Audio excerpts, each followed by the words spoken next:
Um, Thank you.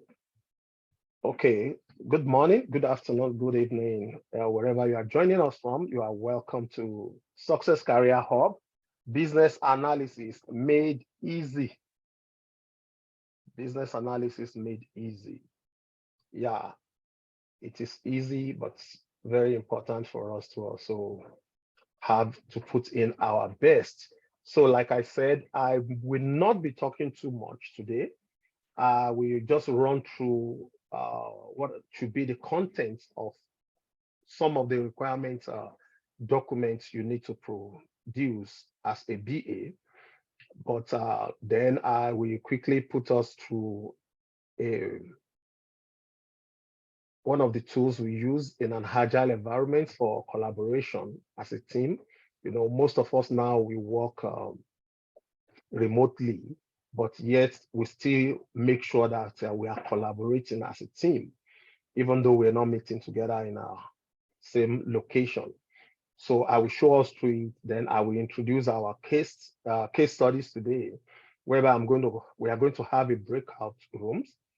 And please, I would like everyone to participate when we break out, because in your own group, you are going to assign one person that is coming back to the main room to do a 5-minute presentation based on what you have. And from there, I'm going to give us assignments. Then we're going to solve the assignment together next week, because that is how I can teach this particular topic very well. Whatever I will tell you today, it may not really make sense. It is just, it's something you can as well read. But when we bring a scenario, case studies into it, it will now make sense when we are going to be walking through. So I'm not going to waste much of our time. Let's quickly dive into requirements and documentation. Now, one thing we need to know is this: requirement documentation is not it's not like there is standard for all of these requirements. There is no standard. Every domain, every complaint, and likewise teams, they may have their own standard. They have their own templates. So like a project management institute try to define agile for us now, they call it agile way of work. They call it WOW, WOW, way of work. So you choose what is most suitable for you to work. And that is what is applicable in the real life scenario. I will continue to say this over and over. If you are familiar with Scrum, Scrum will tell you there is no role for BA in a Scrum team. But if any one of us, we are working in a Scrum team here, you know that 80 to 85% Scrum team, you have a BA working there. Either you are working as the product owner or you are working together with the product owner and supporting the Scrum team. So what am I trying to say is this: it's not like this is the standard. Whatever I show you today, it is just based on what I have. And likewise, it can be different depending on wherever you are working. So after you finish eliciting requirements, you analyze it based on what we discussed last week. You use different techniques to gather your requirement, you analyze it. Again, you may want to also prioritize it. We touched on all of those last week, following some basis why you use to prioritize your requirements, and also talking about Moscow, one of the techniques we use for requirement prioritization. You are expected to present documents. You need to document it. Last week, I also touched on requirement traceability metrics. And I told you there are different tools people use. I use Excel. I use Excel a lot. For most of my artifacts, I use Excel.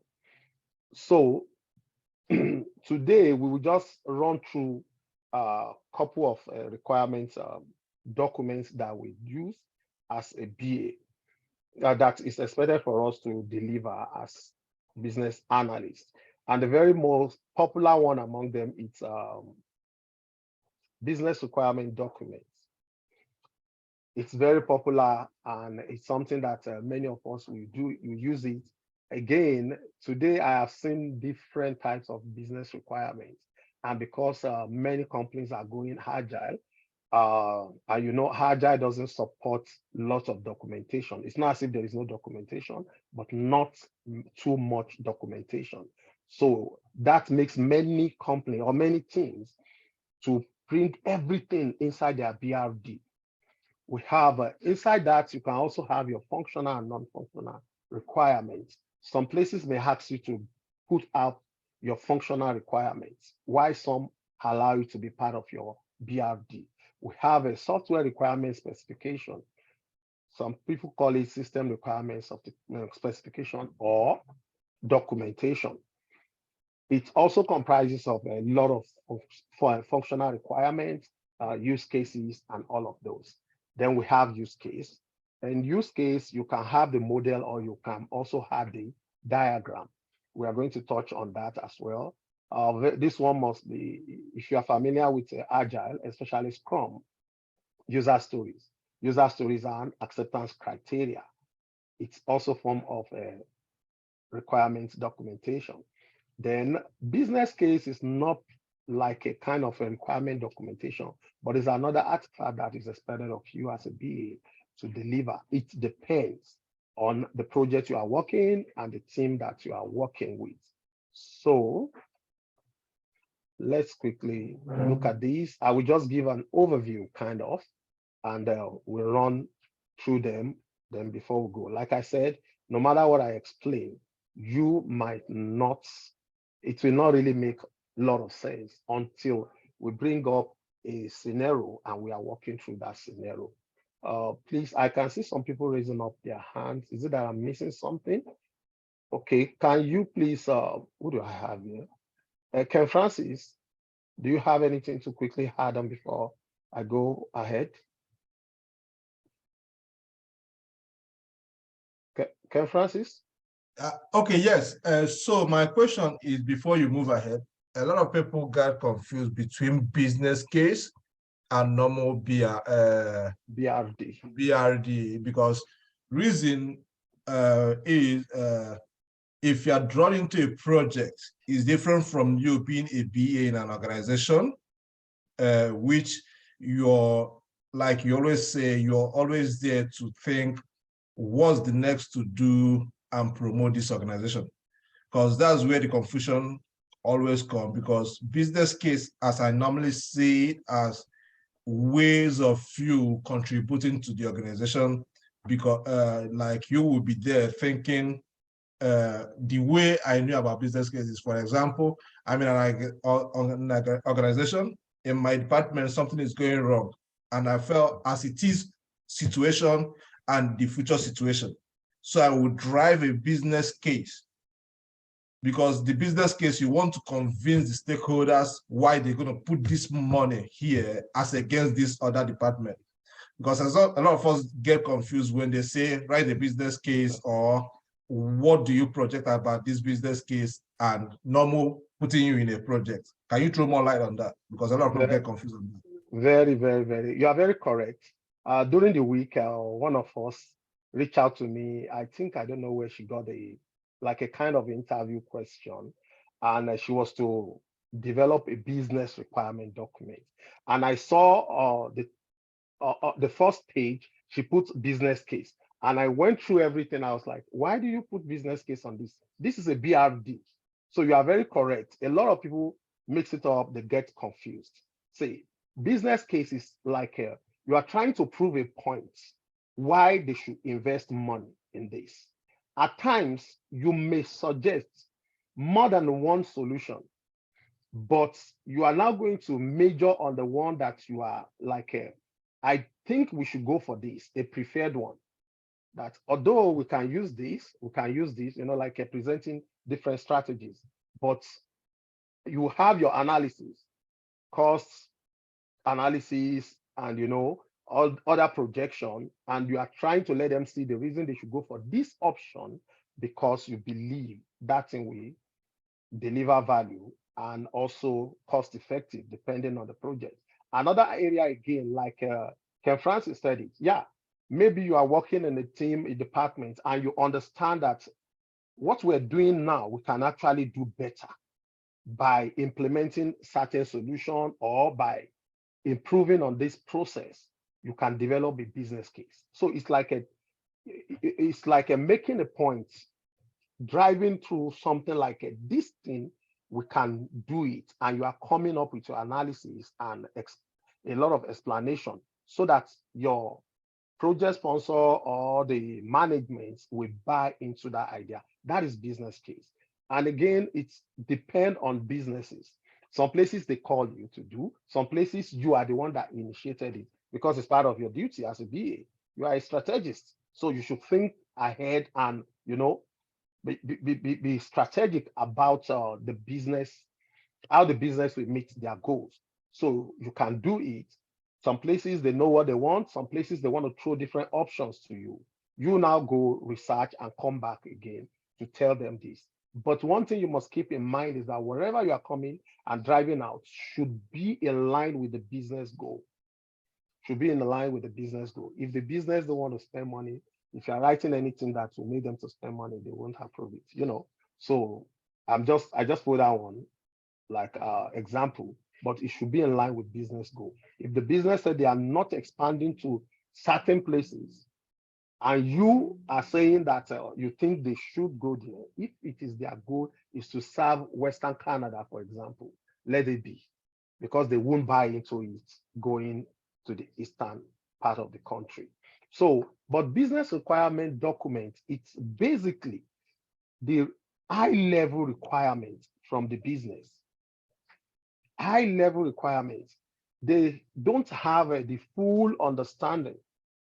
Even you are just trying to get the whole picture, like getting the framework for the initiative and trying to bring this down, because you are now going to be using your business requirements to drive into that initiative and able to get more requirements, which is now going to help you. I will tell you my own experience specifically. We start with these high level requirements, and you can always version your documents. That is, each time you improve on it, you put V2, BRD, project dot V1, dot V2, V3, depending on what you are doing. And what we do as we progress in that, because we want to get some kind of a clarification before we begin to write our user stories. So we try to elicit requirements and analyze it to that level, whereby we can also give them the high level of the functional requirement and non-functional requirement inside our business requirement documents. And as soon as we get sign off, which we also call approval, from the subject matter, the sponsor or subject matter expert, whosoever that is present there, we begin to develop our user stories to populate our product backlog. I'm telling you practical, I'm not talking theory. Theory, it is not like that, but practical, that is how we roll it. My own experience, some other people's experience might be different. Remember, no way that is always that this is the only right way to do projects. No, it is not always like that. So we quickly look into this one, then we dive into our case study. Now, after you have analyzed, we go into this, like I said, BRD, just let me quickly read through this.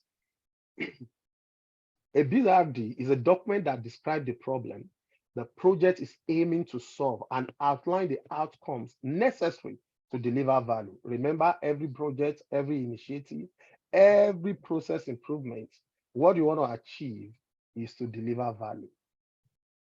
The definition of business analysis, remember that. You must deliver value to stakeholders. So whatever you want to do, you are trying to deliver value. It does not need to include the implementation details of the solution, no. But on a high level, you aim to answer the following questions. What are the problems that the business wants to solve?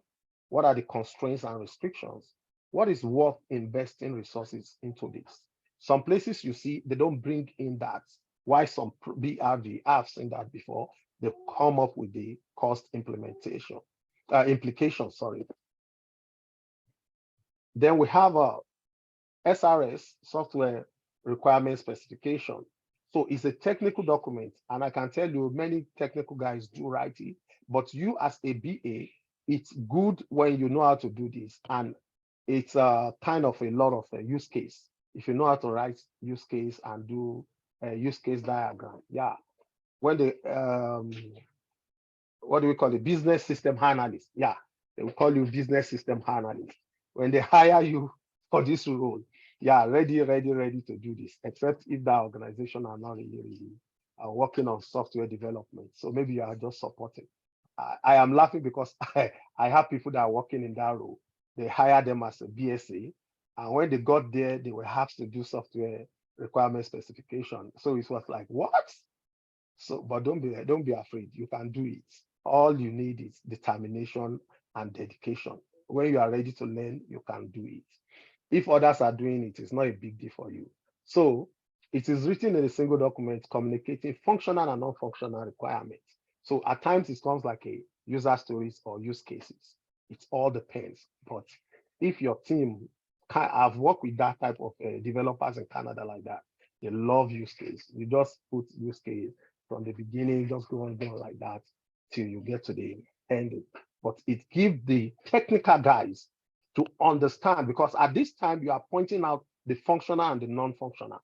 The use case for every feature, login, user registration, dashboard, you know, if it is an e-commerce website, you want to talk about the products, how customer can, you know, come on the website, access products, how they can select, add to carts, how they can check out. Again, you are also going to be talking about the integration of a payment gateway. You do use case to all of those things.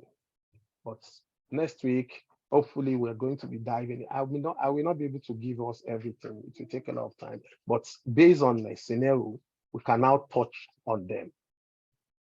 Okay, this is just kind of like an example. So a chemical tracking system. The sample use case will be request chemical. Somebody want to request chemical. And if you are writing a user story for that, as a chemist, I want to request a chemical so that I can perform experiments. I know this is not new to those of us that are not too new to business analysis or project management. But if you are new, yes, this may sound so new, but you will continue to hear this and you should get familiarized with it.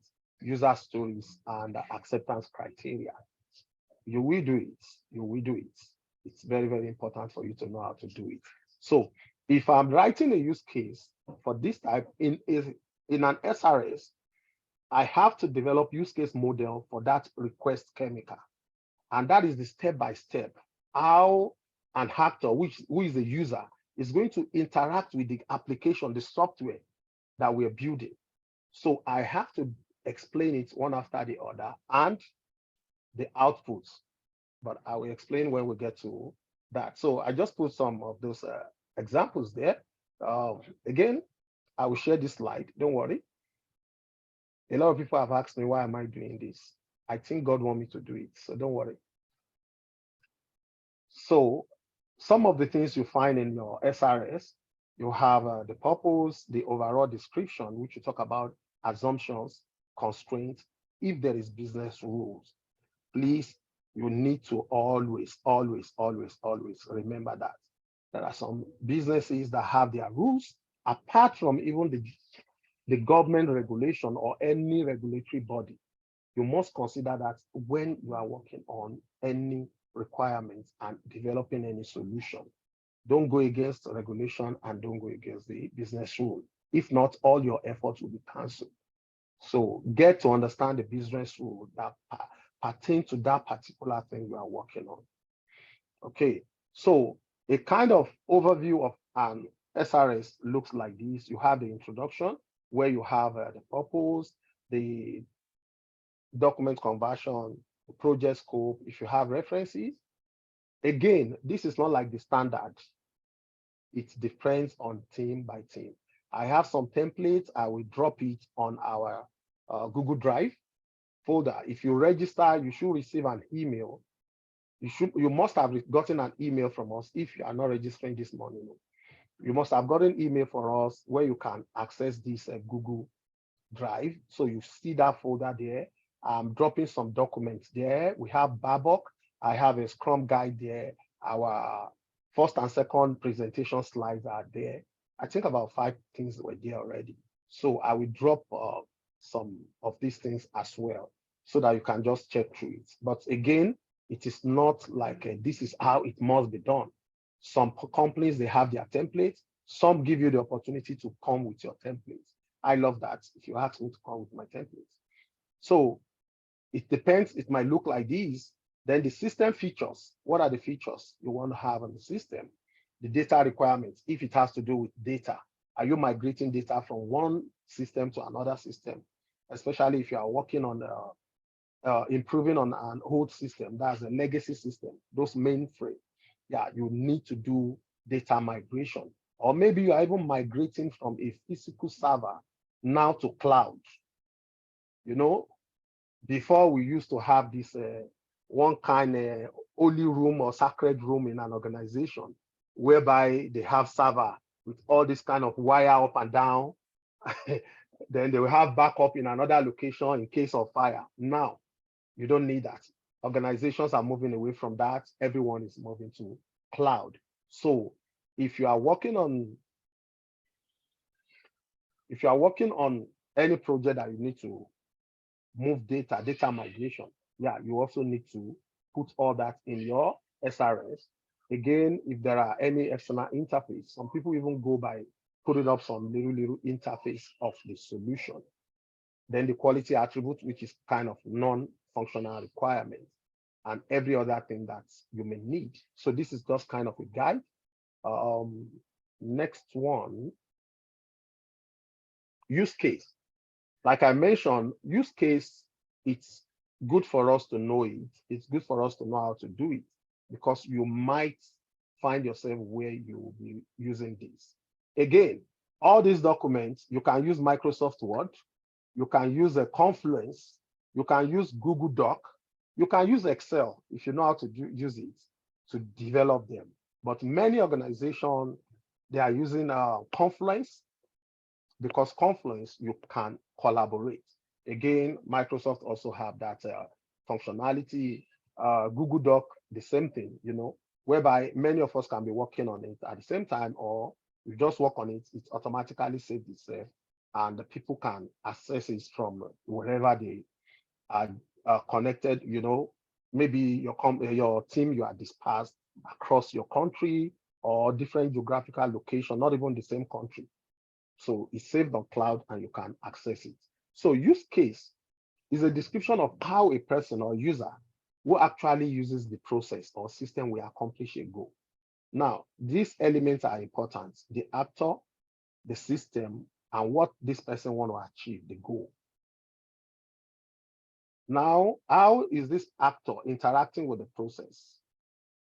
And the system that will process whatever that interaction is, what is going to be the final outcome? So we have the stakeholder and we have a preconditions. What are the things they must do before they achieve this? And what triggers this, that event? What triggered the event? Like when you talk about login now, something must trigger it. Or maybe like an inventory management system, something will trigger that process. But like I said, we need the actual scenario to do all these things. Okay, so we have 2 formats to present use case. Either we use the the specification structure, kind of like a model, like a tabular form, or we use a use case diagram. And again, you can use both. You can use both for it. Like now, the one that is specification looks like this table I have here. So you have the title of that use case, description, just a short description, the actor and the interfaces, what is the precondition, the initial status of that use case, then the basic flow, go with it, then what will happen post condition, then if you have an alternate flow, alternative flows. We include that in it. We'll be providing us that we're going to be working on some of these things later so that it will make sense. Then we have the use case diagram, which is just like interpreting what you have on this place. But the diagram, a lot of technical guys, I mean developers, they like it, they understand it. So they want you to know how to draw that.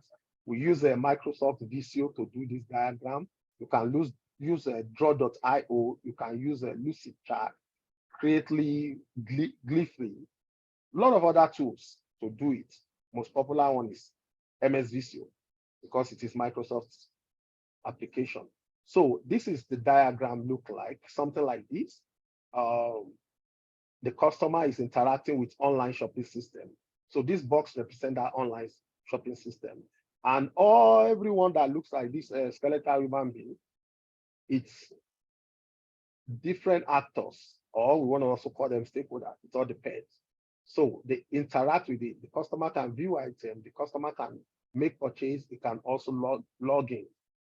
And authentication is there to authenticate the customer's login details.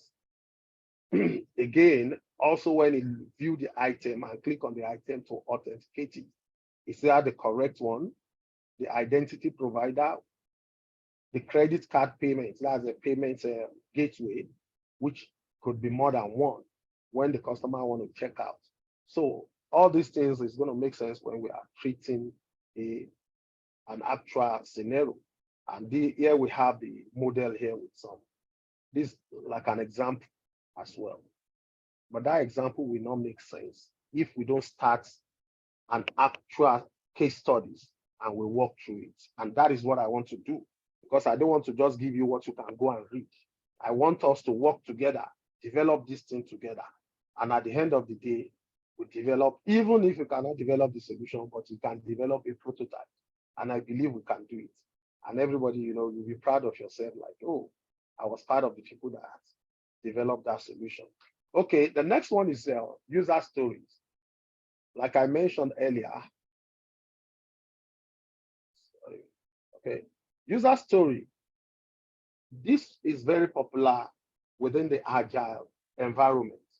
I think according to history, it's actually started with Kanban, but now everywhere is Scrum, Scrum, Scrum, Scrum. So user stories used both in Kanban and as well in Scrum. And it's typically describing what a user want to achieve with a system. Remember, we're talking about requirements documentation. After you have engaged your stakeholders, you had maybe it is workshop, it is an interview, a focus group, job shadowing, or even if it's a survey. After you have that conversation and you analyze those requirements, you are now translating them into a document, because you are not going to meet with developers and be talking verbally. You remember, you are the middleman between the business and the developers, the IT guys. That is why we are IT professionals. But again, we are not doing too much of coding. So some of us may be working in coding. I'm not. I don't work with code. So if you are working in that environment, good. But if not, you don't really need to know coding. But what you need to know is what I'm telling you, because you translate the business requirements, the stakeholder requirement, to the best knowledge and understanding of the developers. Those IT guys, they don't like reading too many things. They want it brief, concise, and very precise, straight to the point. So that is how we come about this user story. Just tell us what you want the user to achieve. And again, there are some what we call acceptance criteria that must accompany that user story. So user story example, it we always talk about as a person, a user, the type of user. Which type of user are you? What do you want to achieve? What is your goal? Then the reason why you need to achieve that thing, or the benefit that that thing is going to give you.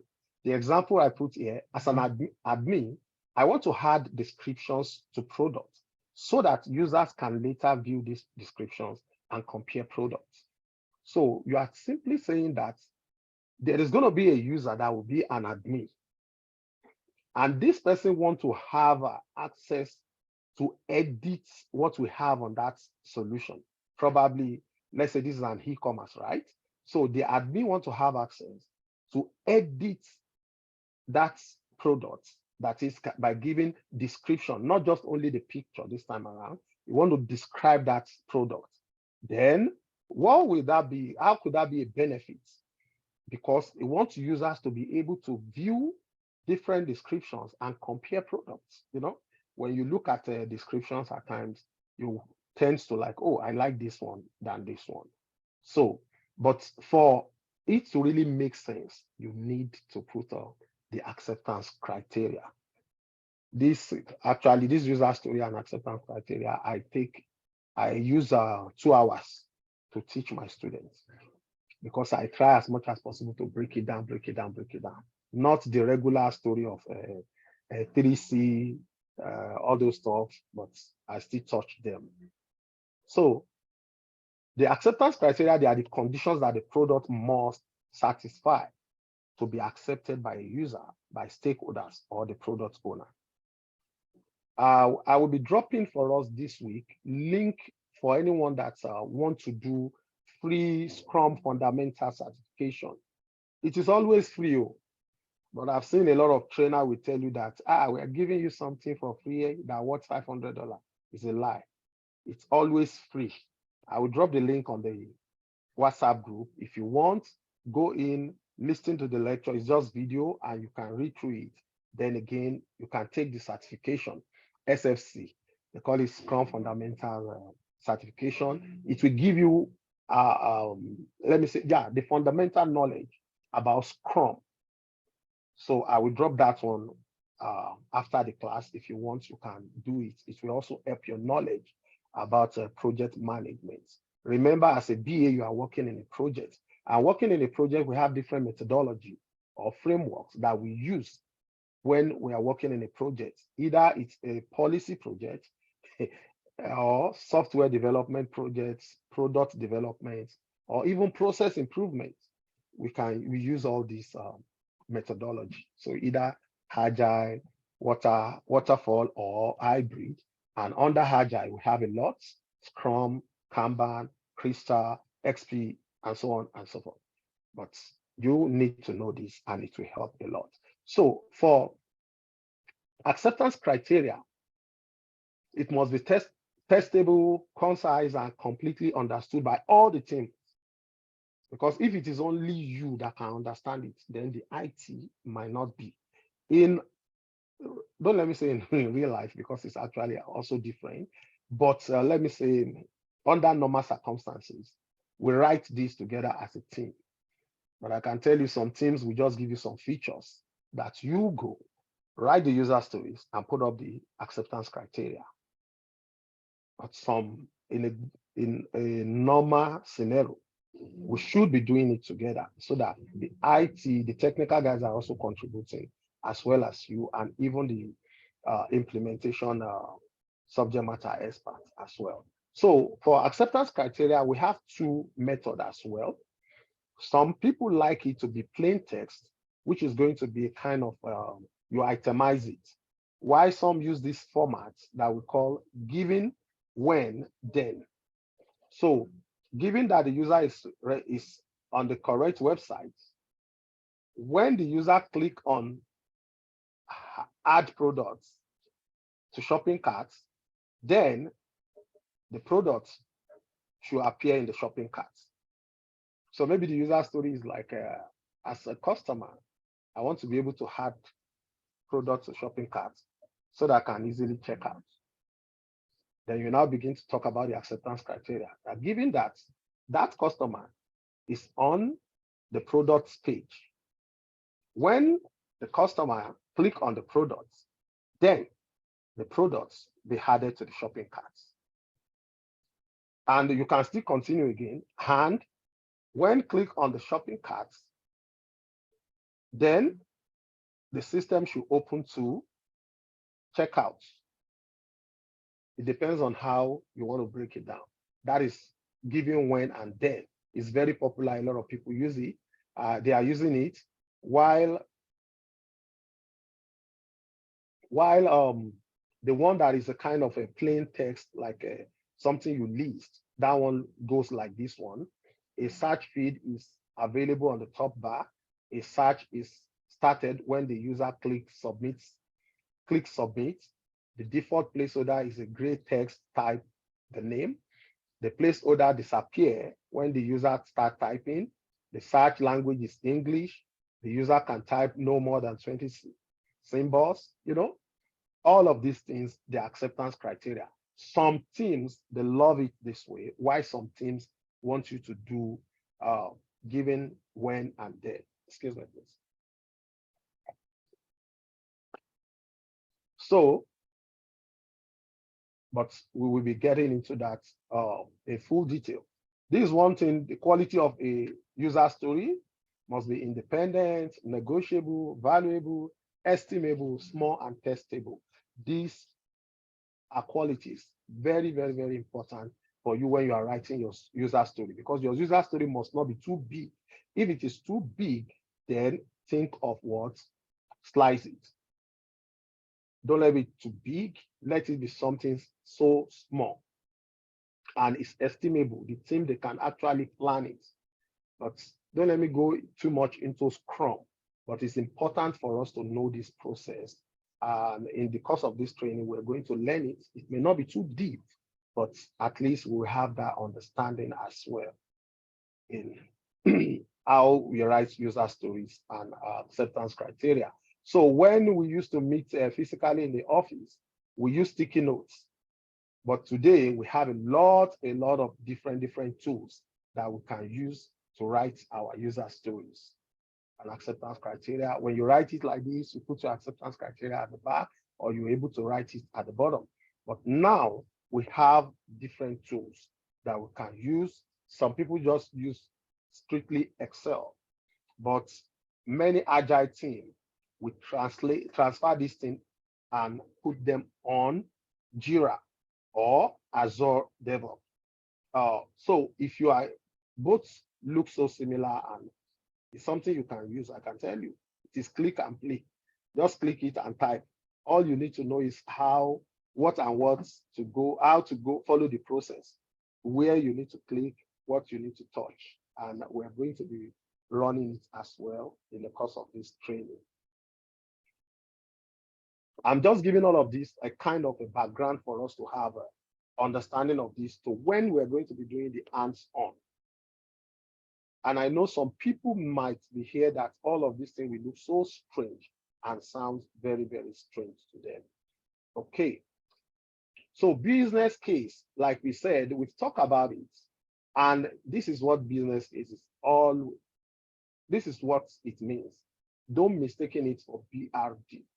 This is just compelling arguments you give in order to get approval to embark on suggested course of action for addressing the business needs.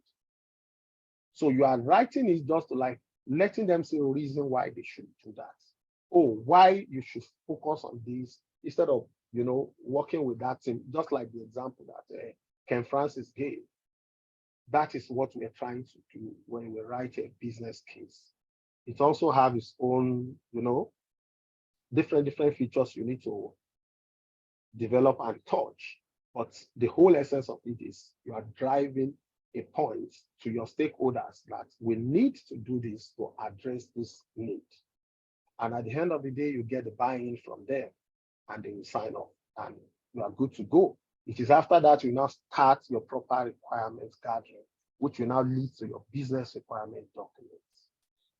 Okay, so these are the things to include in your business case. I also have a template of that, which we will also have access to it. And when I share this slide, this is going to be a link. So if you click on this link, it will take you to the Google Drive where we have the template. You can access it. And again, if you have access to our link SharePoint, if you register, you should have access because I have been sending email with those links there. And if you don't know how to use that kind of link, now you don't understand how to go by those emails, then you will need to do a lot of training and practices on yourself, how to use computer. These are basic computer uses, which is not difficult. So these are things that you are going to put on your business case. But again, it is not a golden rule. It is not a golden rule. Yeah, anyone that's registered today, you will get it. I'm going to send it again and again to everybody. So there are some places you may need to include some of these, and some places you may not need to include them. Some will even want you to even come up with your current state diagram and your proposed future state diagram. It all depends.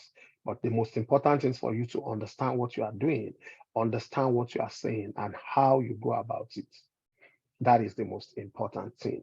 Okay, quickly, I'm going to pause for question quickly. If anyone have a question, please go ahead, and I'm going to show us one. I have one business requirement document here that will just show us before we go to Mura. So anybody, if you have question quickly,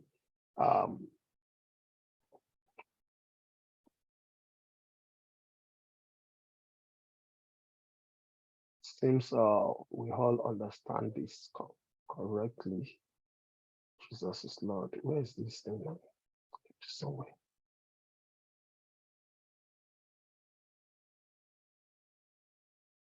I can access the,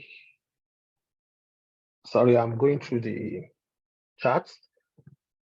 I didn't understand what you said about user story. Okay. I can access the Google Drive, but can't see the link for the SharePoint. No, it's the Google Drive. Sorry, if I use the word SharePoint, I'm just talking about the Google Drive, and you will find a folder inside there. And inside that folder, you will see we have different folder that is created for, I think I name it BAME, Business Analysis Made Easy. So you have a presentation slide and video slide inside it. You have presentation slides and a video. So if you click on the presentation slide, you will see some documents we have there. If you click on the video, you will see our day 1 and day 2, or week 1 and week 2 videos inside that. So user story, somebody was asking about that you don't understand what I said about user story. It is simply you writing the requirements from the user's perspective. What is this user trying to achieve by using this solution, by using this software? What does this person want to achieve? So if you are a user, like a new first-time user now, you can write it as a first-time user. I want to be able to register on the website so that I can easily log in into this system when I want to do transaction. Then you begin to talk about the acceptance criteria. That with the acceptance criteria will give more meaning to the user story. So an acceptance criteria could be written either using given, when, and then formats, or you use the one that is listed. It all depends on the team you are working with. So you want to begin to say about that, given that the user is on the company website, maybe it's a company on the company website that is using correct URL, because that will also form your test cases and test cases when you are writing your test cases. So given that the user is on the correct website, when the user click on the register button, then the system should open a registration form. Now you can now put under it, include what are the things you want that registration form to have. First name, last name, this. So again, you can write another one as a user. I want to be able to log in with my registered credentials so that I can access my information. So that one, again, you write the acceptance criteria. You can also have it again as a forgetful user. I want to be able to recollect my forgotten password so that I can reset my password. if you are familiar with websites, what I'm saying will make sense. You know, you want to log in into account, you will see those three options there. Either you log in, you sign up, and you will see forgot password. So the BA, if they use user story, I'm just giving you hints how they write that user story. And you will see some team, they don't want to go by writing them one by one. They will give one user story, but which doesn't make sense because that should be an epic. If they want to give one user story to capture the three scenario, it doesn't make sense. It should be sliced. You know, you should break that user story down. There should be user story for registration, there should be user story for signing, and there should be user story for forgot password. But we will get there. We will get there. Okay. Okay, we have three people. Let's start with Justina. Please go ahead.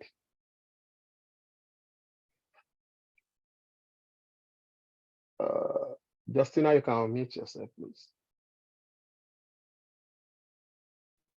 Yeah, good afternoon. I just need a area of clarification because I just want to hear whether you said we need to do user story, criteria acceptance, and business case before we do requirement gathering. So I just want that area to be cleared. To me, that's the area I'm confused. No. The first thing is you elicit requirements, right? You gather your requirements, you analyze your requirements, because it's not everything you bring together that you are going to document.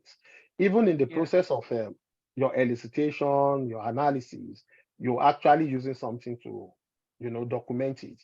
It could just be maybe any notes, you know, if you have Notepad, if you have Excel, depending on what you like, you do it, but you still go back and go through them, right?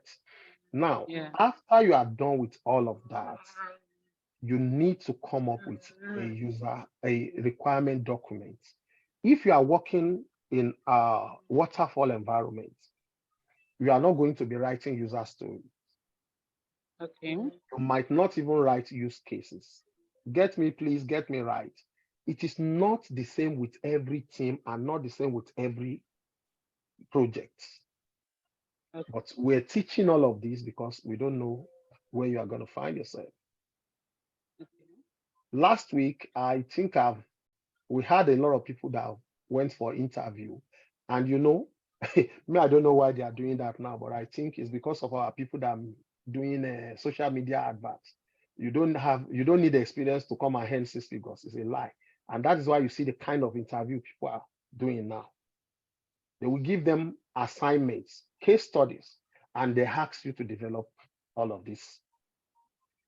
I think there was one of them that I really appreciate everyone that supported that young lady. I was so busy I couldn't even help at all because it was a wrong day for her. We had discussion before that day, but that particular day I was engaged elsewhere.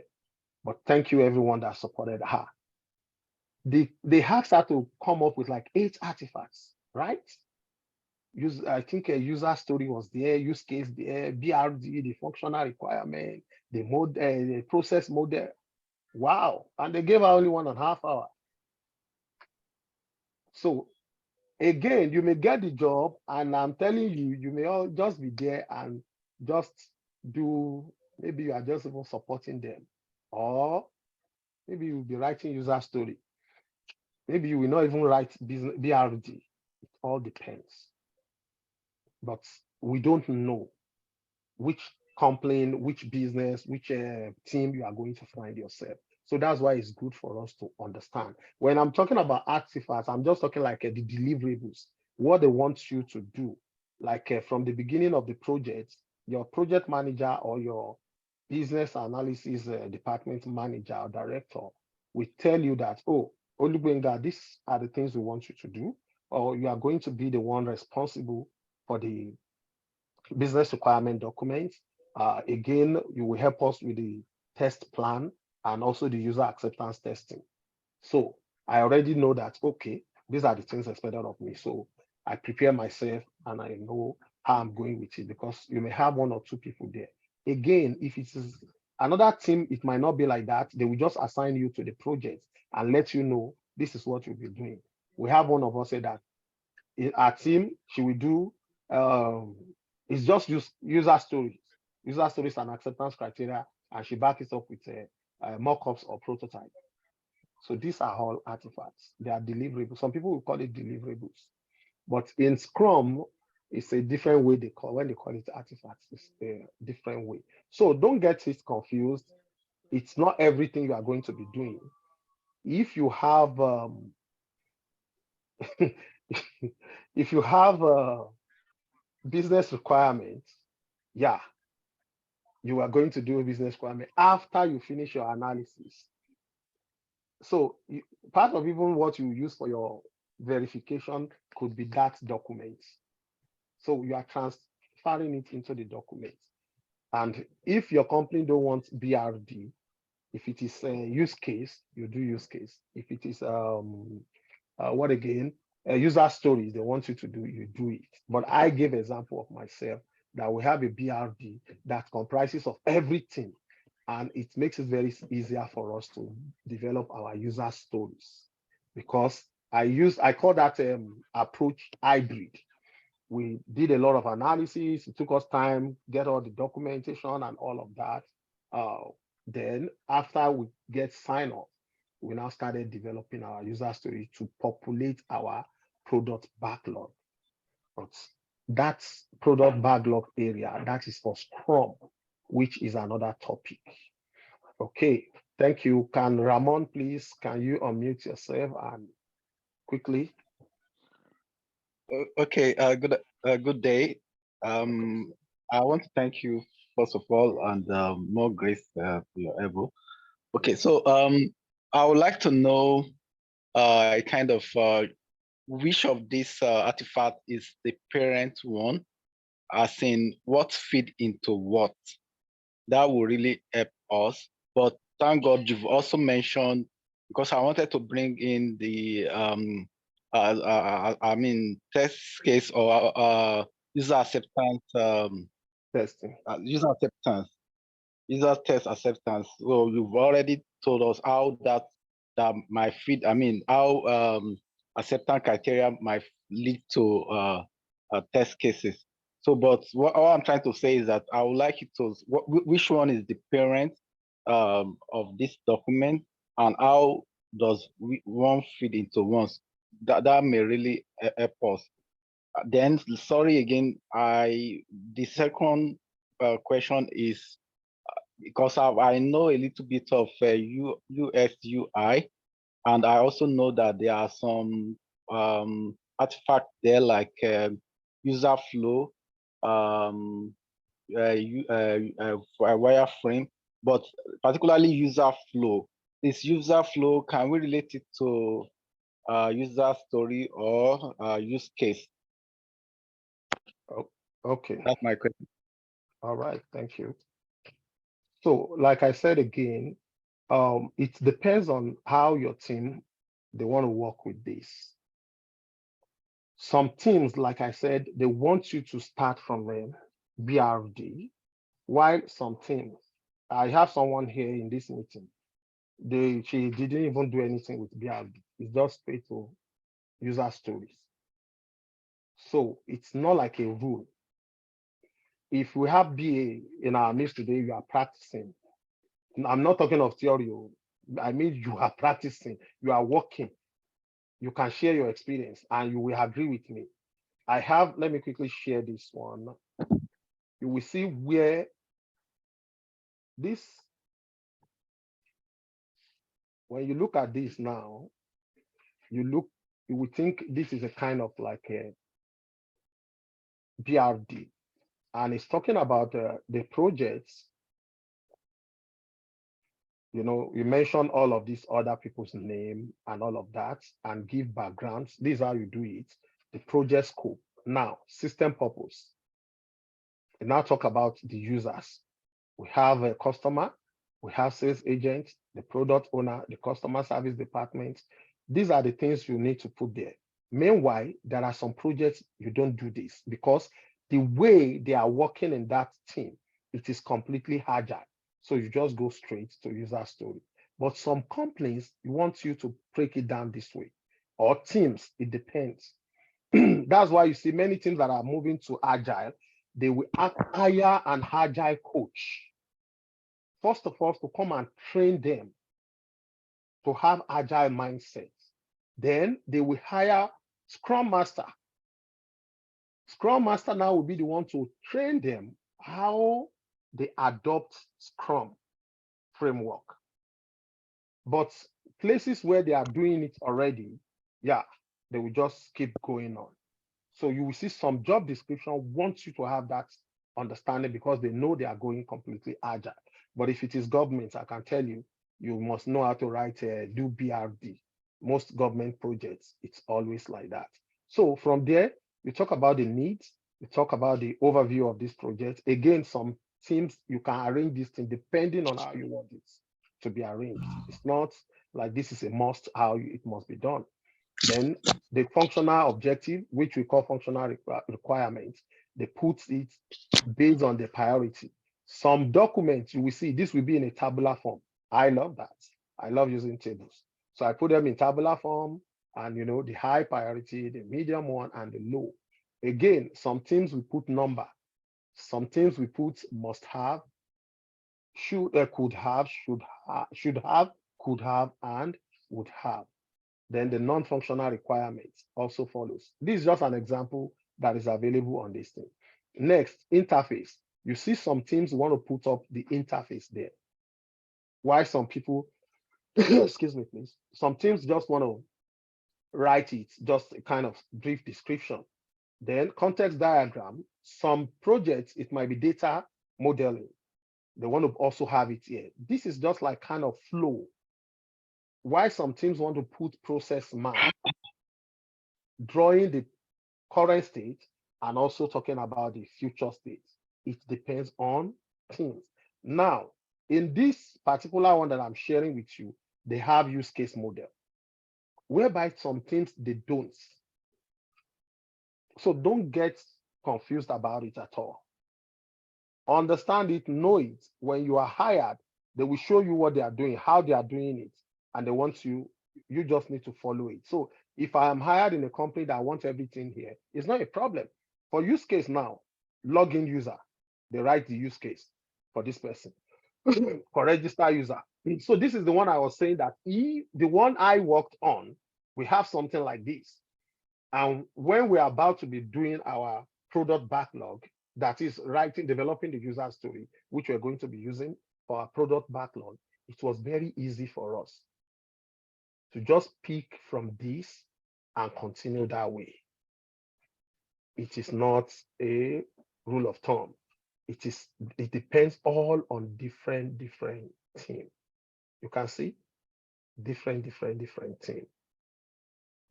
But I'm telling you, you don't want to get hired today and they push you to do something like this.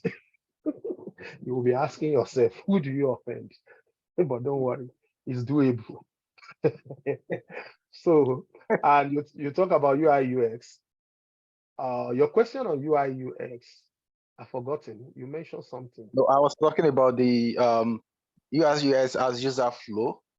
Yes.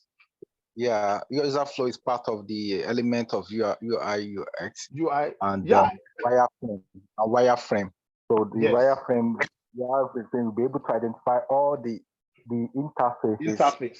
Yeah. So, the features and interfaces. So I'm now saying, what can we? I know it's not part of the BA model or process, but like the user flow now, I'm relating it to the use case now or user story. Okay. Yeah. Yes.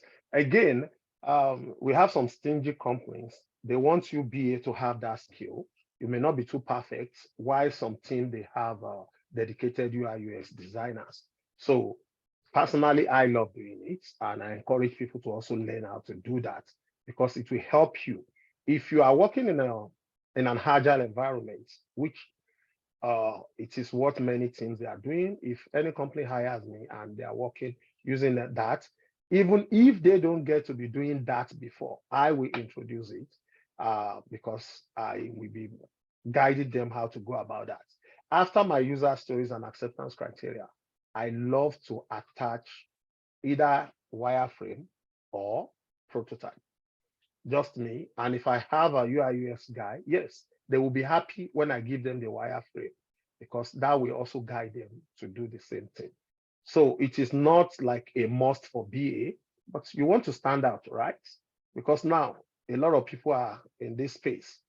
So the competition is so high and you want to stand out. You may want to learn that. Again, with software tester, we have dedicated tester in teams, but some teams they don't have. They want you as BA to do that for them. If you happen to see that kind of job description, if they put automation testing there, don't go there if you don't know how to write code. If it is just manual testing, yeah, you can try. You can put in your head. But if it is automation, you may need to go for training on how to do that. It's not still hard. If you like small coding, you can have that one. Okay. Do you sample wireframe?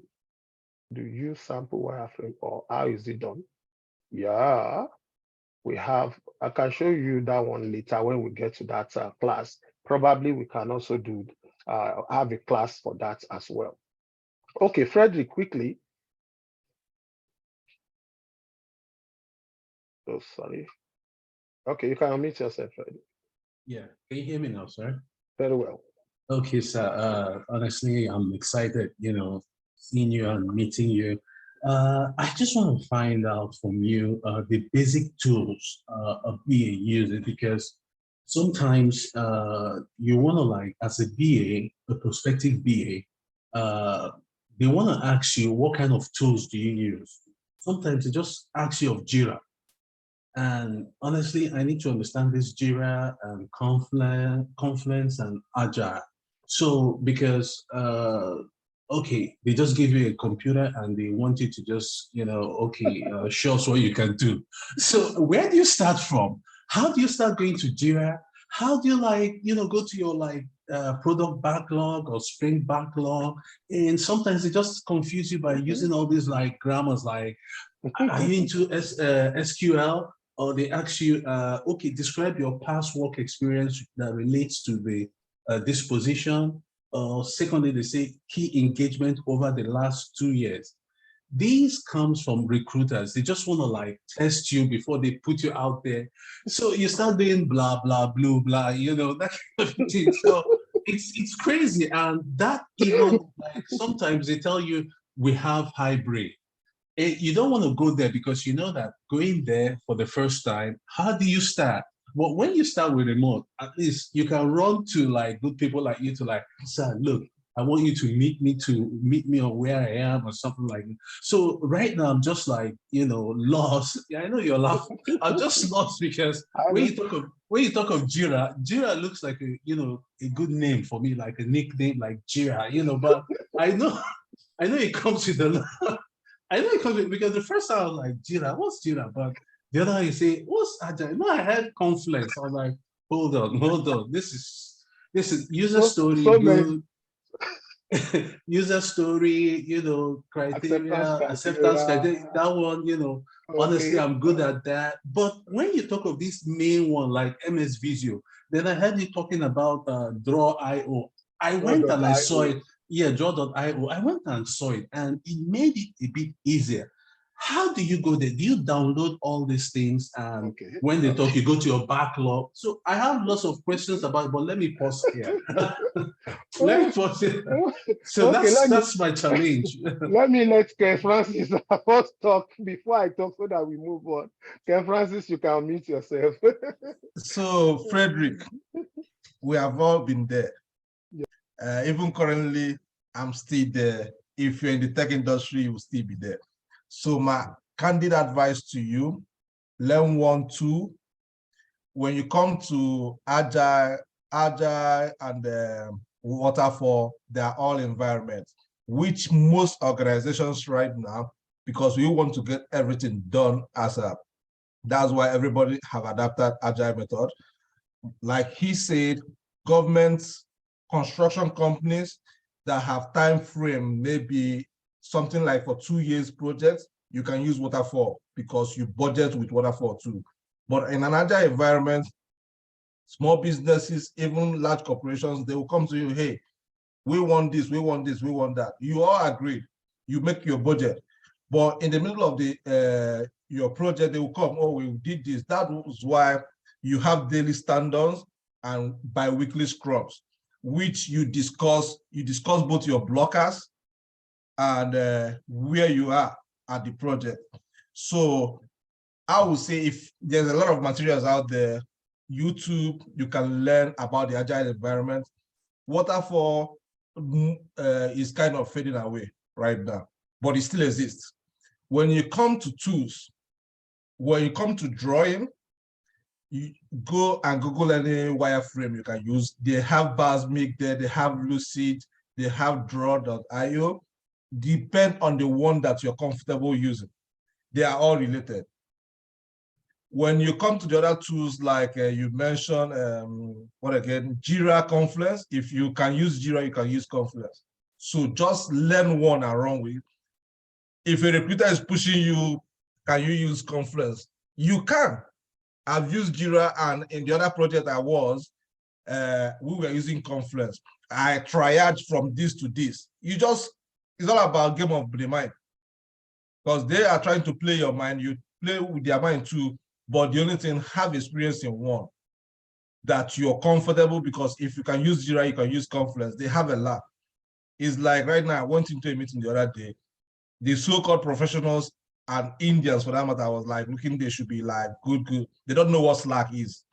Whereas Slack is the one trending now. It's pushing teams away. But you might be in an interview, they ask you, have you used Slack? You said no. You've used Team. If you have used Team, you can use Slack. So that's my contribution to you. Thank you. Thank you very much, Francis. Sulaiman, do you want to contribute to this or question? I want us to quickly move. Sulaiman. Hello. Hi. Good afternoon. I just want to say something to advise the brother that asked questions earlier. Okay. Firstly, I want to advise you that you don't get yourself overwhelmed. This thing you're talking about, these are things that people have been working with, probably 1, 2, 3, or 4 years experience they've got, and you are just coming in. So you don't have to overwhelm yourself again with it. I think the best thing you can do for yourself is what you are doing now, being on this call. And if you can probably step it up with a more, step it up with some other trainings, where especially you be involved in a project. If you're involved in a project, even if it's one project, you will be able to use what you got in terms of knowledge from that particular project to another one. You're talking about, for instance, now you're talking about Visio. Visio is just an application that you use to draw your process flow, draw your swim lanes, just to make it easier, like the moderator said earlier, just to make it easier for the developer to understand what they want to do instead of writing a lot of stories. So you can just take it one after the other. And again, the best thing you will do is, again, like, get yourself up to stage where you get to do a project. Again, when you get into an organization, even though you are seeing everything written on their job description, if you get into an organization, you find out that they don't even have anything. With the little knowledge you have, you might even be the most experienced amongst them. You find out they don't even know anything. I've worked on a project that I joined an organization where they are doing a project without requirements. When you say this in the look, where are you coming from? So what I want to encourage you, keep learning and take it one step after the other so you don't get yourself overwhelmed. And again, like the previous speaker said, we all run into troubles. You cannot know it all. So you need to build a network around yourself. You need RRS, people that will be able to assist you when you are down, when you need some help on your job. Rapid response, Scott. Okay, thank you, everybody. Thank you very much. Yeah, it's very true. I know some people are, based on even the discussion I have with a lot of people, people have done training somewhere whereby all they told them, like they summarized Babok for them, and they told them that, yeah, go out there and start working. And when you put it on your resume, you have 8 years, 9 years experience as a BA, they put all those things on your resume. The recruiters just want to be sure. Is it true that you know this thing? And they will ask you all these questions. So so many tools are out there whereby you can use to learn. Like you said, there is no matter what somebody teach you, no matter what even myself will teach you until you start working. When you get on the job, to me, that is when the training started. All whatever I will train you, it is just to prepare you to get job. When you get on the job, yeah, all my students, they can testify to that. Those are working already, and those are yet to work. When you are on the job, that is because you will now face the reality, the real thing. I may teach you how to use Jira, and your company may be using Azure. So you will now look at it like, "Ilele." Even we've seen the situation whereby the Jira board look different to the free one that we're using. But I'm telling you, it's still the same thing. So you need to understand, we have different approaches to projects. So if you see me talking about waterfall, like I said, is the same thing as predictive, is the same thing as traditional. And this is the old way of doing projects, whereby we take it, we want to go through each phases. We must understand everything about each phase before we move to the next phase. Just like the word waterfall, it's coming like that. You complete this one, it may take us 2 months to even gather requirements and analyze it. Then you go to the next stage of modeling your requirements. You must complete everything. Then you go to the next one, they begin to develop it. They complete everything before they begin to test it. But IT discovered that this thing cannot work for software development. And that was how they started Agile. So Agile, just like the name, another word for it is change driven. It is adaptive.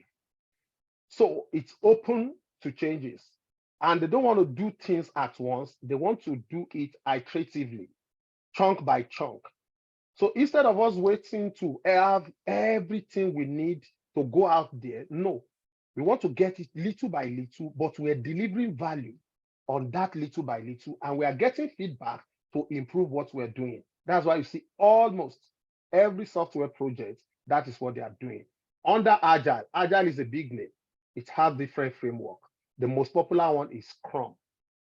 So even when you see recruiters or even hiring manager mentioning Agile to you, they may be talking about Scrum, because now it looks like that is another name for Scrum. However, Agile is the mother. Scrum is one of the sons, but happen to be the most popular one. Kanban is also a framework of Agile. I've used Kanban to work. You can even use Jira as well, because you have a Kanban board on Jira. You can use Jira to do a project, manage your project for Kanban framework. So we have Kanban, we have XP, we have Crystal, all those ones basically for these coding guys, they use that. But the most popular one, which all of us we are using, is Scrum, either for implementation project, either for development, we're building the software, or we are, it's a cloud-based and we are implementing it. You can use Agile. So we take it feature by feature that will deliver value. And you are releasing it maybe every 2 weeks, every 4 weeks, which is the maximum Agile give us based on their own directive. So again, talking about tools like they've explained, most of these tools now, they are cloud-based. Before we have to download and install, but today, almost all of them, they have a cloud-based. You just log in, use your Google, use whatever, and create account, and you are good. So each time you need them, you just go there too, and you can see all those tools and you will know what and what. But I will try as much as possible. Let me say I can put the name of those tools. The diagramming tools, I will list them. The project management and tracking, bug tracking tools, put them. The documentation tools, I will just see. I hope I have the time. So I will try and do that. So it's not really a big deal. It's not really a big deal. All right. Thank you. I'm getting from Freddie question and giving me more. Don't worry, the confidence, one thing again, we are trying to have this kind of community is to help ourselves. And I'm really impressed. Please, if you want to drop anything on the WhatsApp, let us know. Don't just be asking, is there any BA? People are looking for job. So if you're asking for any BA, everybody will tell you I'm a BA. So if you know you need help, just type it a bit. Oh, I have interview question. Can someone, is there anybody available? Or maybe you are working on a project and it's a kind of project you don't have experience. Just type it. If we have people that have the time, they can easily dive in. Me particularly, I don't know if I have the time, but for some of you that reach out to me, once I have the time, I'm always there. But if I don't have the time, oh, sorry, there's nothing I can do. Okay, let's quickly dive into, okay, let me first do this before I move on to that. Oh my goodness. See me, oh, I don't want to spend this time. Okay, I want us to quickly, I want to bring out a pool, and please, I would like you to answer it, and that will help me to the next phase. Okay, I've launched the pool. Have you used Mura before? Mura or Miro? Some people call it Miro. Some people call it Miro, M-I-R-O, or Mura. Mural is M-U-R-A-L. Okay, my goodness, not quite many people. Wow, wow. My. Okay. Okay, we have 128 voted, 130. Excuse me, please.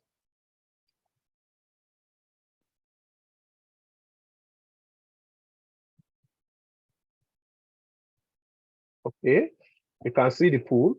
So we have 12%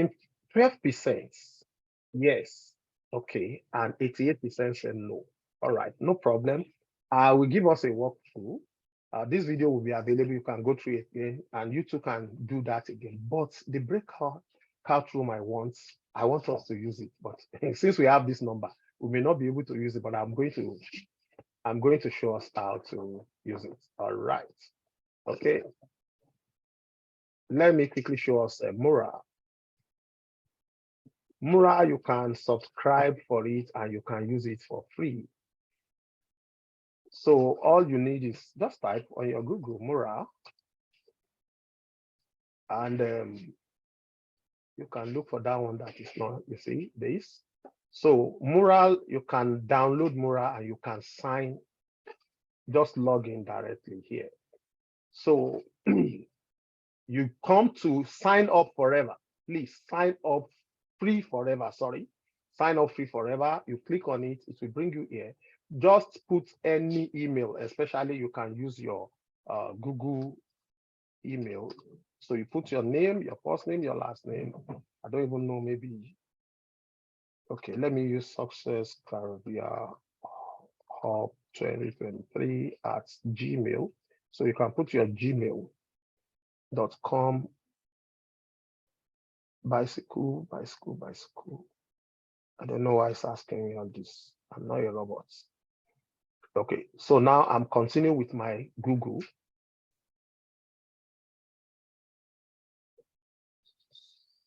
You must accept this. If you don't accept it, won't allow you. So workplace, let's just say that, let's call BAME. I can actually bring people on this board, and that is why I say invite, but it is optional. So I'm not bringing you in, but if you can use it in your group and you want people to come in, no problem. But if not, no problem as well. So we say we continue. The team, we are consultants, and let's say, let me call myself an analyst and continue. You can actually skip this if you want, but it's just for Mura to give you kind of a template that may suit what you are doing. Now, new to Mura, it will first of all give you this page. And here we have a lot of templates that pre-designed, which you can edit to suit your needs. Again, you can start from scratch, depending on how you know how to use it. So the first one, we have the infinite blank canvas. You know, that's the space where you work. And you have the one you can resize. If you want that, Then we have different templates. Look at these flowcharts.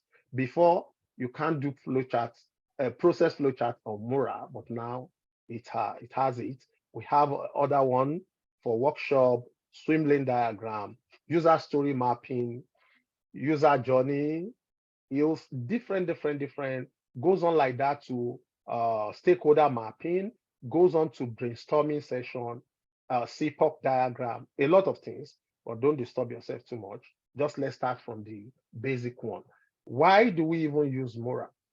It's to collaborate among teams, bringing teams together, and for us just to be on this together, and all of us can be doing things at the same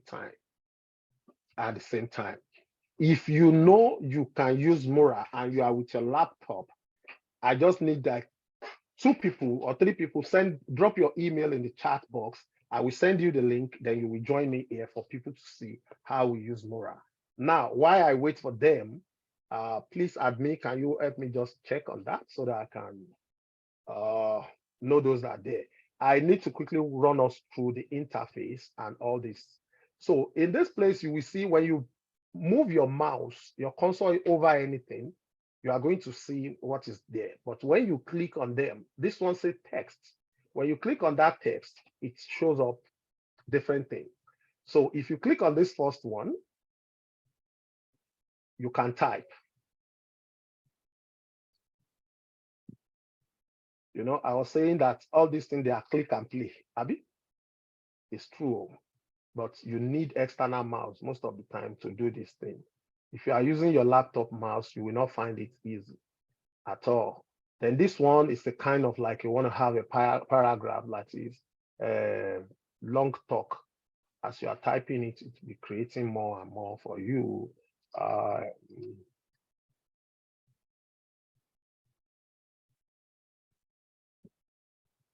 You see, it will just be creating this, and so like a paragraph. And this one is comments. It's comments. If somebody, like now, I want to comment on this, you can bring it here and type your comments. Oh, I like you. So it's a comment. You can discard it, you can keep editing, but how to use that one, we will see. Now, sticky notes. You know, I made mention of sticky note before, that when we used to meet in the office, we used to, I will just pick like the first 3. It's not partial. I can see a lot of people here. Make sure you know how to use it. Don't come and scatter our Jira board. Okay.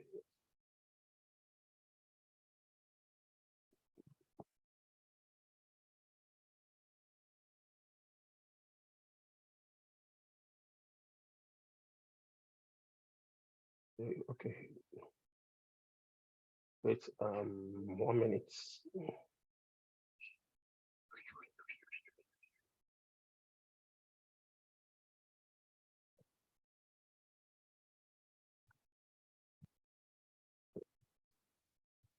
I just want to select people to give them the access, right? I don't want to bring too much people in here. But one thing is this, every one of us, you can create your own Jira. And Mura, same thing with Jira, where I'm still going to teach us how to use Jira as well, but not today. But before we round up this course, by God's grace, we will do Jira. Okay. So you will check your email. I will mention your name, the people that I send it to. You can edit. And when you click on that, it should bring you here. Okay, so I have Adek Oshinowo. Sorry if I didn't pronounce it very well, my bad. Adek Oshinowo, Patience Can 123, Idowu Moreni KG, and Temitope.ajayi. So you can, I don't want to bring too many people, but check it. So let me continue while I wait for them. Once they join me, you will see them. They will be here. Excuse me. So sticky notes, you can bring your sticky notes. You can increase the size. Again, you can reduce the size. You can change the color. You can also, the border, put border or you remove border. You can lock it. You can zoom it. You can pick this hand tool to just do a sketch. Fonts, when you want to write, double click inside it and type. And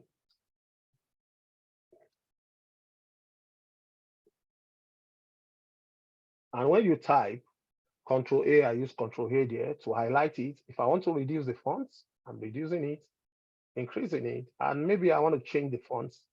So I like these fonts. It's font type.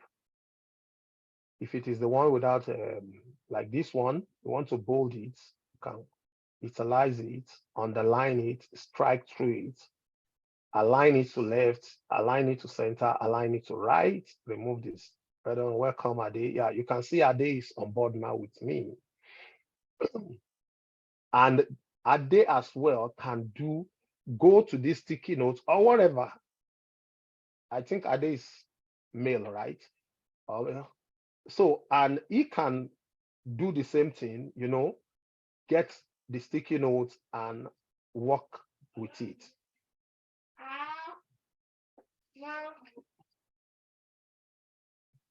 So I can remove the underline and everything, bring it here and change it to whatever I like it to be.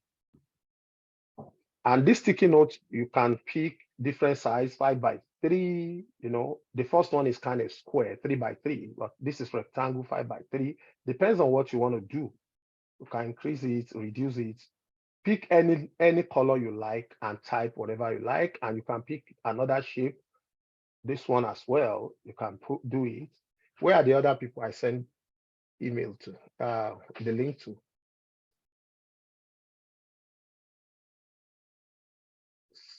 So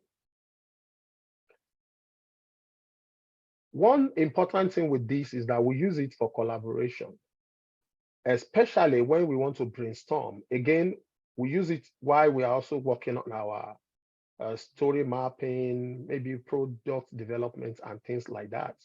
Okay, I'm sending to another 2 people. I have Benga and Wumi Uko. I'm sending to Benga and Wumi. So you can have people here and be working together. The next one is a free drawing, which you can just pick and you are writing with whatever how you want to do it. You can put your signature there. Okay, I'm done drawing. The next one, sorry, I missed this one. This is connector, which it's good when you want to do a process map or workflow, if the workflow from here to here. But me, I will not use Mura for workflow. I rather use a Lucidchart. And again, can also bring all of this one there and tie and connect them to each other. Don't worry, you can do it. It looks like but you need to practice it. It's very easy when I'm the one doing it. And you can see other people are here. They've joined me. I think we have another person here. Temitope Ajayi is also here now. So next one is icon. We have different icons you can use. Just click and drag them. So most of the time when somebody give a suggestion in a team and, instead of every one of us to be writing the same thing. So if you have dropped your idea and I'm in support, I can put this pass mark. So meaning that Benga is in support of what you said, or a thumbs up, or I can say, oh, you rock, give you star. So whatever you want to do. And again, like I said, you can use it for some other things.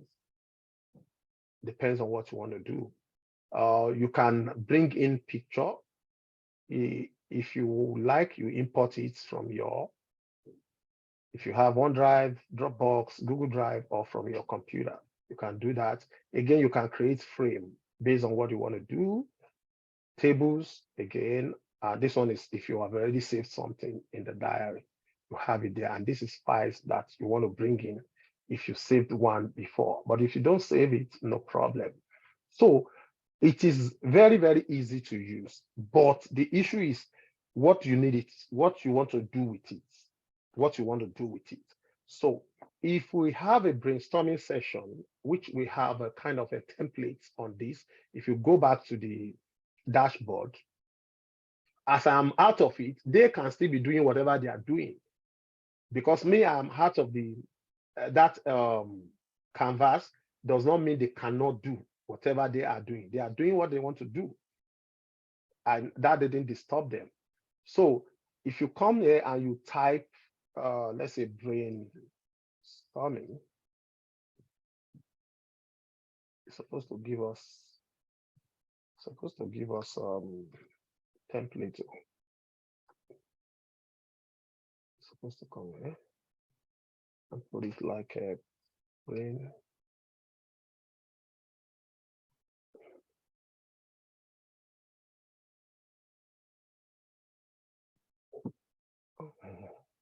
Okay. Like we have brainstorming and idea prioritization. We have conducting brainstorming. If I click on this and I create a mural for this one now, and this is the one I will love. Time has gone. This is the one I will have loved us to work with in our team. Again, some teams you can create this from scratch by yourself, but we can even use it as an homework, right? Yeah, let's do it as an assignment. So they have a guide there. All you need is when you have the scenario, you want to look at how might we questions. From that scenario, develop some question. That is, you are identifying the problem. How can we solve this problem? Then in your group, everybody comes up with idea. Solo, you brainstorm solo, that's individually. So you change these persons to your name. Like if I'm choosing the color yellow, I will drop my own idea. Say, remember, you can zoom it.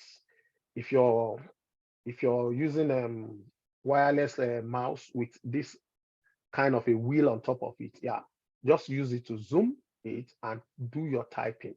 You can reduce the font, you can increase the font, you can reduce the number of sticky notes you have here if you know you are not going to use a lot of these ideas and enlarge it. So another person in the team as well can also pick these and do the same thing. So after we finish our solo brainstorming, then we will come here. Everyone will pull their idea here and we talk about it. So we have a scenario. I have come up with 2 or 3 ideas, possible solutions. Then I will bring it to this place and talk about it. For example, now maybe I said, let's say, introduction of lean processing. I'm going to zoom it. So maybe this is one of my own idea. So we're coming together as a team and I want to talk about this. So when I talk about it, everybody in the team will now decide for me, maybe I have 3 or 4 points, I will drop them on each sticky note. So if everyone agree, you are going to be dropping this thumbs up for me because I will change my name from person 1 to my name. And if everybody concur, if you don't concur, no problem. Same thing goes with the second person, same thing goes with the second person and the next person. Then we will now agree if all these points we are coming out with 3 or 4 that we want to present to our stakeholders. And that is where you are now coming back as a team to present your suggested solution to us as stakeholders. Then we will see if we can buy into it. Does it sound good? Can I get a thumbs up? People are asking question here. Let me quickly read the question. Equivalent to my SharePoint work and equivalent on this. Oh, somebody said they didn't get it. Sorry, I actually sent to your email. But like I said, you can go and also practice on this. Just type Mora on Google, then go in, sign up free forever. Use that and use it to practice. But oh my God, let's quickly do this this breakout room briefly because, and I will like us as we're going to, I don't even know I want to break out this crowd, but please, anywhere you find yourself, I like us to coordinate ourselves and just, okay, yeah, good. And just let's come together and, I'll just give like 10 minutes in your room, brainstorm and just give us quick ideas. I don't know how I want to do this, but please, if you find yourself in any room, yeah, contribute, give your voice as well. Okay. How should we do this, Lua? How many rooms can I create? Let me create just 4, right? And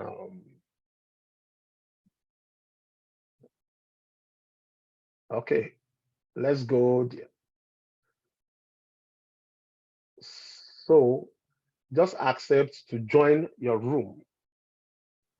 And when you are there, I will come in and drop the case studies. I actually dropped the case studies on the, I drop it on our WhatsApp group, but I will drop it again here. Oh my goodness. If you're on the WhatsApp, if you're on the WhatsApp group, you will see the case studies there, but I will drop it again here for everyone to also see it.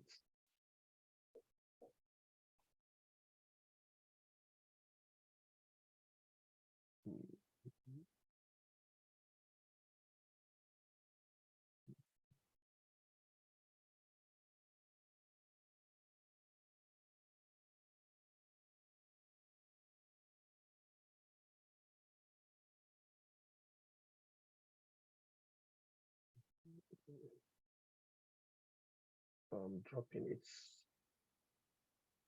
Oh my.